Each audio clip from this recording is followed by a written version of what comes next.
shine because they hate us, floss cause they degrade us. We tryna buy back our 40 acres. Yo, it's the kid XV. I just got one thing I wanna fucking know. Where's my 40acres.com? Visit. Give it for free, but when I sell it, better pay the piper. You want bars? Well, this page is right. Let's take y'all to where my home is. Alright, we're here with XV, Wichita, Kansas, in the house. Yes, sir. How you living, man? Yeah, I'm living good, man. I'm living good. My first show in Atlanta tonight is crazy. This is your first show in Atlanta? Ever. Like, you know, I've toured non-stop. Yeah. And I've never came to Atlanta. How the hell does that happen? What's your Southwest city around the country? No. I've done New Orleans. I've done the South.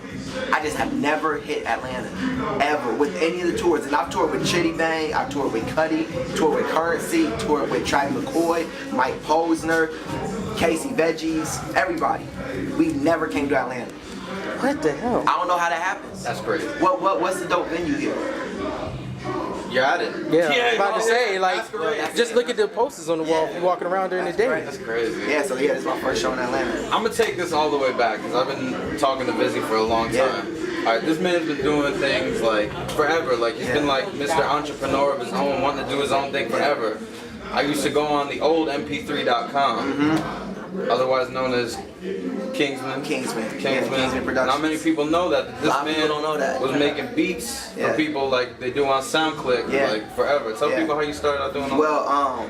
When I got my name XV, which came from me, you know, starting to do music when I was 15 years old, I first thought, you know, like every rapper, I just rapped over other people's beats. And then when it came down to the time to making my own beats, I mean, having beats, like actual beats to rap over, I didn't have any, so I just started making my own. So, you know, I started using Fruity Loops, and this is before like Ninth Wonder made Fruity Loops cool. Like I was using like Fruity Loops 2, you know what I mean? Like no FL9, I was using 2.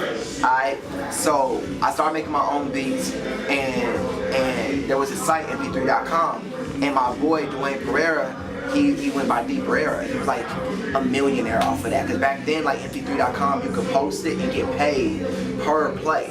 It was like it was iTunes before iTunes, you know, and it was really crazy because I saw him doing like selling me beats through that site, and I was like, I'm gonna post up, you know, some beats. I remember the biggest one was I sampled like Bad Boys, and I sampled it, and it was like #1 on the charts for a long time. So that's how I got my name known. And then from that point on, what happened was my mom evicted me, right? I just graduated high school, and she was like, look, you have 2 choices. You can do this music thing, but you have to move out on your own. Or you can go to college and you can stay here. And I was like, those are my choices? Well, peace. And at the time I wasn't working, so I'm like, I have to find a way to make, you know, lucrative income. And I was like, I wonder if I could post up some beats and sell them. And I started posting up beats to sell on mp3.com, and within like 2 weeks I made like $1,500. God damn. Wow. And from that point on, I got like a little job at Carlos O'Kelly so I could sign for the, you know, my own lease or whatever.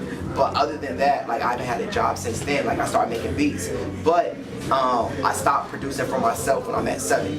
And then when that came along, I wanted to focus more on getting better as a rapper and falling back from the production. To 7, he was getting better as a producer.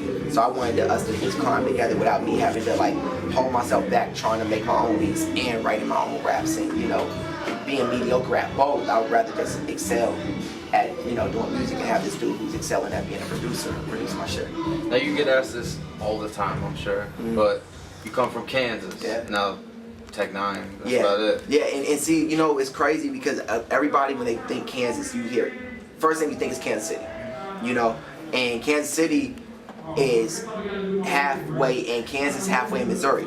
Tech 9 is in Missouri. He reps KC, you know, he go KC, bro. He reps Missouri. He like, and when I say rep it, like, he's the king of that, you know what I mean? You say I've been doing it for a while, Tech 9's been doing it a lot longer than me. You know, he's the king of that. And I've never had an artist that I could be able to look up to in Kansas, you know, that I could be like, yo, I want to be like Tech 9. You know, we didn't have that because Tech 9's in Missouri. You know, Wichita, Kansas is 3 hours away. I said on a song, you know, I was next to KC like JoJo, you know, but that's not my home though. you know, and so Kansas, we have don't get it twisted, we have a hip hop scene. We have a lot of dope artists, and I compare it to any local scene in a small town, Nebraska, Indiana, in any of these states have small towns that have a dope hip hop scene. It just hasn't been recognized yet. And so me coming up, I had artists that I would go to, you know, the local mom and pop stores and get tapes and CDs from and be like, yo, I want to be like King J and I want to be like Twan so I can get on the radio and da-da-da-da. I'm a big dreamer. So that kid that was going into the mom and pop stores signing consignment deals at 14 years old so they could sell my album ended up kept going and kept going, and now I'm here in Atlanta, you know, and everywhere I go it's still Kansas. I'm repping Wichita, Kansas, because I want that 15-year-old kid that's writing raps right now to be like, I want to be like XV. He's putting on for Wichita, Kansas. Like, I wish I had like a Tech 9. You know what I mean? It's crazy because you're like an everybody, everyday rapper. You're very personable. You interact with your fans, who you call your Squarians. Squarians. Yeah. Tell us about the Squarian movement. Where did that come from, the Squarian? You know what? I didn't even create the Squarians. Like, I created the word on a mixtape called Square in the Circle. I called myself a Squarian. I made I literally wrote out my own galaxy. Which is a ridiculous mixtape. Yeah, that was a mixtape that actually me and you met through. You know, and Square in the Circle, I've just created my own world. I'm like L7 Jets, and you know, we flew out on iPods and flyboards and flyber girls, and I created this whole, like, you know, I'm a huge fan of Star Wars, so I created my own George Lucas style, you know, world. And there was a fan website who wanted to make a website, you know, about me, and they were like, what should we call ourselves? And they were asking the fans, what should we call ourselves? And all the fans were like, y'all should be the Squarians. And they started doing it, so the Squarians, you know, shouts to the Squarians at the Twitter, and they just started doing it, and people started calling themselves that. And then, like, I was like out eating one time, we were like, yo, we should like really start calling like the fan Squarians, because they're the certain type of people, like you said, like the everyday people. I feel like we've never been spoken for in hip hop. You know, when you think hip hop, you think Fly, you think that dude that's like in the chair, all the girls around him, and he's just rapping. There's never that everyday guy who, you know, he wants that bad model chick in the video, but he has to take the everyday approach to get in her, you know. XV's the type of guy that you ask him probably, now I'm just guessing, like, you know, if you had a day off, you didn't have to record or nothing, what would you be doing? You be on your Xbox? Yeah, I'll be playing video games. Like, every day, you know, every day I'm wishing I could, like right now, I just got NBA 2K12 and I'm wishing I could be, you know, doing the dream shake. Yeah, right now, you know, shimmying on. Yeah. You know what I mean? That's what I wish I could be doing. You still giving out your gamer tag there? Yeah, X to the V's the gamer tag. People be hitting me like crazy on the Xbox, but that's dope because they're Squarians. Because like I said, those people haven't been spoken for. How many rappers do you know get like messages on Xbox? You know, I have 150 messages in my inbox on Xbox. You know, and that is dope because like I listen to all of them.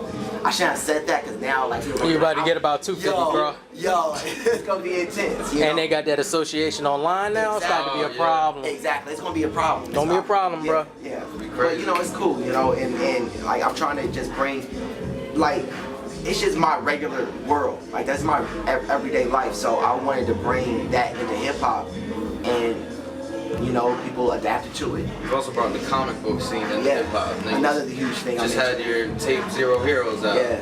You got like the dope illustration on the front. Yeah, Mike Wax. Yeah, Mike Wax, Ill Roots. Ill Roots, my dude.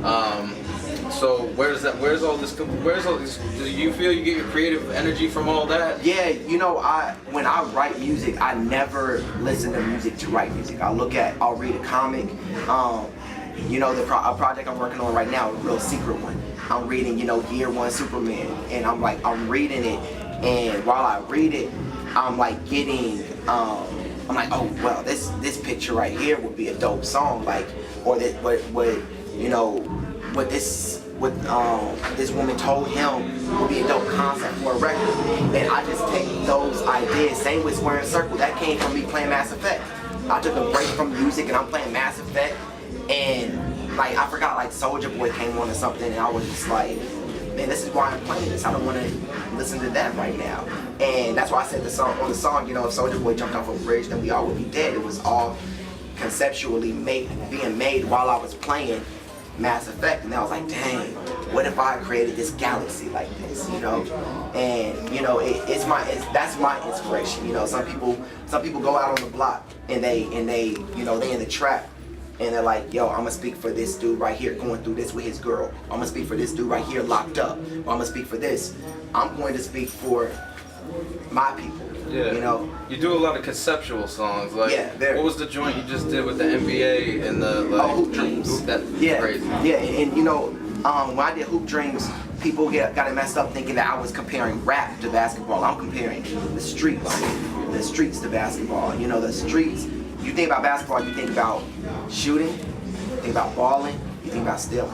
That ain't the streets and what is. And then I compare that to basketball players, you know. I say, then you hit the block. The Kembe Mutombo, one of the best blockers in the basketball league. And you know, he moved keys fast, but he passed like Steve Nash. You know, the day that he need cash, then he has to start to say, do I move dimes easy or make pennies the hard way? You know, like, it was cool. I was like, and you know, I don't even like sports that much, right? You know that, right? I'm not a huge sports nut, but I was like, yo, I can do a dope play on words with all these basketball references and bring that life into this. It's dope. So you do, you know, you have stepped your sound up. You work with Seven and with Awesome Sound. Yeah. And you've been keeping everyone waiting for the kid with the green backpack. You got the green backpack on right now. Right. You signed now with Warner Brothers. Warner Brothers. Yeah. When's it coming out? We're looking at next summer. Okay. You know, as you know, I work with Seven. I work with Awesome Sound. I also work with Justin Blaze really heavily on the project. Me and Justin did like 5 records, like huge. So, and the problem is the records are so big that I refuse to just release them for who knows me right now. The world needs them. You know, there's 2 records on there. You know, I actually gave away one of the records on Zero Heroes, Pictures on My Wall. That was I have records that I want to win Grammys with.